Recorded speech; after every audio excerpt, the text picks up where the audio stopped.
Government medical college Jammu ने एक बड़ा फ्रॉड होने से खुद को बचाया है और बचाया इस तरीके से है कि गवर्नमेंट मेडिकल कॉलेज में एमबीबीएस कोर्स के एडमिशन को लेकर कुछ लोग गलत डिसेबिलिटी सर्टिफिकेट यानी कि फर्जी डिसेबिलिटी सर्टिफिकेट के जरिए एडमिशन लेने की कोशिश कर रहे थे। लेकिन गवर्नमेंट मेडिकल कॉलेज ने क्योंकि अपना एक बोर्ड बनाया है चेक करने के लिए कि डिसेबिलिटी सर्टिफिकेट ठीक है या नहीं, उसका नतीजा ये निकला कि वो लोग जो फर्जी सर्टिफिकेट्स के बुनियाद पर एडमिशन लेने की कोशिश कर रहे थे वो पकड़े गए और उन्हें एडमिशन नहीं मिला। बताया जा रहा है कि जो गवर्नमेंट मेडिकल कॉलेज की एडमिनिस्ट्रेशन है उन्होंने इस तरीके के फर्जीवाड़े करने वाले कुछ लोगों को पकड़ा है। और ये बताया गया कि 2 कैंडिडेट्स हैं जो एमबीबीएस में एडमिशन सीख कर रहे थे और एडमिशन सीख कर रहे थे वो भी एक फेक डिसेबिलिटी सर्टिफिकेट की बुनियाद पर, जो सर्टिफिकेट्स उन्हें पुंछ की मेडिकल अथॉरिटीज ने जारी की थी। इसमें बताया गया जानकार सूत्रों के द्वारा कि पहली बार गवर्नमेंट मेडिकल कॉलेज जम्मू ने अपना एक बोर्ड कॉन्स्टिट्यूट किया था, जिस बोर्ड की जिम्मेदारी यही थी कि वो चेक करते कि क्या सर्टिफिकेट फर्जी हैं या असली हैं। जब भी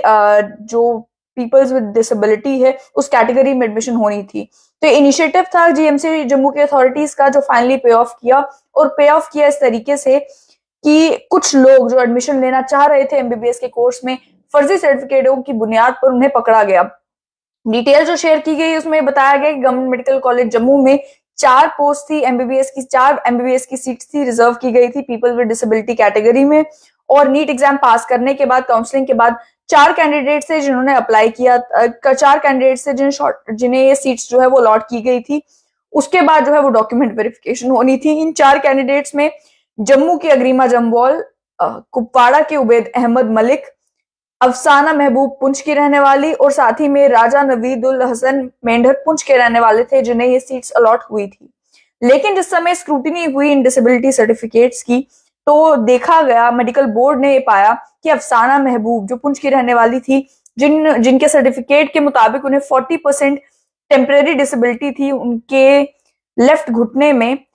डिसेबिलिटी सर्टिफिकेट के मुताबिक जो डिसेबिलिटी सर्टिफिकेट उन्हें सीएमओ पुंछ ने जारी किया था, जीएमसी जम्मू को यह मालूम चला कि वो डिसेबिलिटी नहीं थी बल्कि किसी भी सरकारी अस्पताल में सर्जरी के जरिए उस परेशानी को दूर किया जा सकता था। दूसरी बात यह कि एक और चीज रिवील हुई कि दूसरे भी जो एक कैंडिडेट थे राजा नवीदुल हसन, उनके पास 2 डिसेबिलिटी के सर्टिफिकेट्स थे जो कि सीएमओ पुंछ ने जारी किए थे। एक टेम्परेरी डिसेबिलिटी का 50% जो है उनकी दाएं टांग में, राइट लेग में, और दूसरा जो है परमानेंट डिसेबिलिटी का 50% डिसेबिलिटी राइट लेग में। लेकिन दोनों डिसेबिलिटी सर्टिफिकेट जो है वो मालूम ये चला कि वो दोनों के दोनों फर्जी थे और एक बड़ा फ्रॉड जो है वो करने की कोशिश की जा रही थी। जीएमसी का जो मेडिकल बोर्ड था उन्होंने ये पाया कि जो कैंडिडेट था जो 50% डिसेबिलिटी के 2 सर्टिफिकेट लेकर घूम रहा था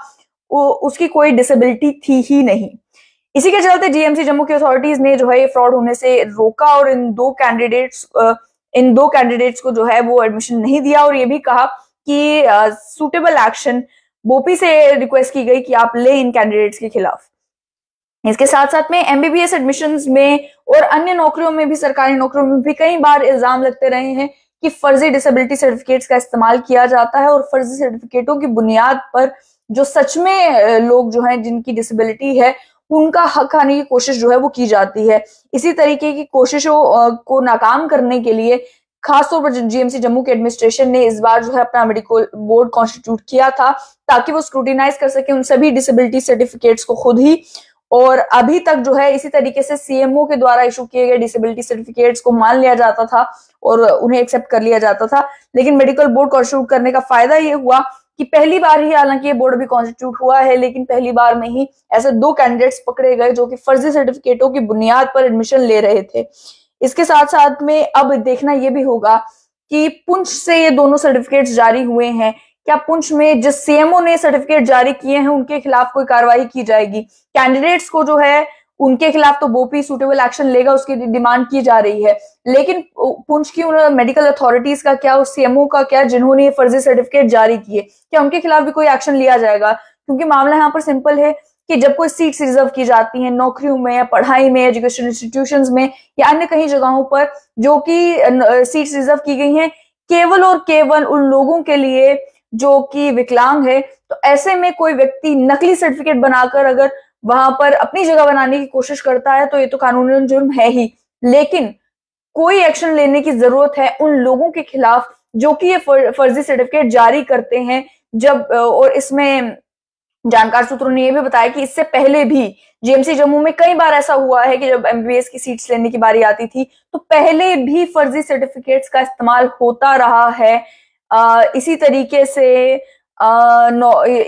से सीट्स में भर्ती होने के लिए, एमबीबीएस में भर्ती होने के लिए, और इसी तरीके से फर्जी सर्टिफिकेटों का इस्तेमाल नौकरी लेने के और अन्य कई सारी चीजों के लिए भी होता रहा है। अब चेक्स एंड बैलेंसिंग के लिए एक सिस्टम जो है वो तो जीएमसी जम्मू ने तो कम से कम अपने लिए क्रिएट किया है, लेकिन बाकी सरकारी दफ्तरों में भी क्या सिस्टम क्रिएट किया जा रहा है इंश्योर करने के लिए कि जो सच में डिजर्विंग है उन्हीं को वो सीट्स मिले, उन्हीं को वो एजुकेशन राइट्स मिले, उन्हीं को वो नौकरियां मिले जो उनके लिए रिजर्व की गई हैं।